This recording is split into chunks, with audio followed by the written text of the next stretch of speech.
நம்முடைய fundamental right ஒரு மனிதனுக்கு என்னன்னா, நல்லா புரிஞ்சுக்கோ, நான் சொல்றது காஸ்மிக் கான்ஸ்டிடியூஷன் படி, பிரபஞ்சத்தின் சாசனப்படி ஒரு ஃபண்டமெண்டல் ரைட் மனிதனுக்கு என்னன்னா, ஃபர்ஸ்ட் அமெண்ட்மெண்ட்.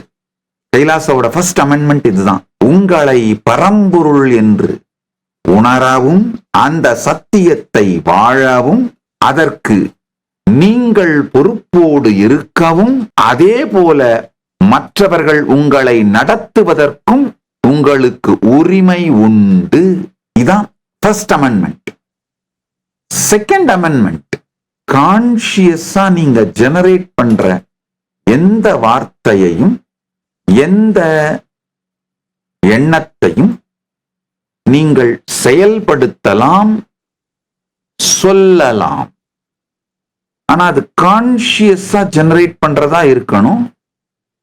அதுக்கு நீங்க தான் பொறுப்புன்னு உங்களுக்கு தெளிவா தெரியணும். கான்சியஸா நீங்க ஜெனரேட் பண்ற வார்த்தை, சுதந்திரமாக நீங்க ஜெனரேட் பண்ற வார்த்தைகளை பேசுவதற்கும், அந்த மாதிரி நீங்க ஜெனரேட் பண்ற வார்த்தைகளை செயல் வடிவமாக்குவதற்கும் உங்களுக்கு சுதந்திரம் உண்டு. ஏன்னா அந்த வார்த்தைகளுக்கு நீங்க தான் பொறுப்புன்னு உங்களுக்கு தெரியும். நீங்க தான் பொறுப்பு.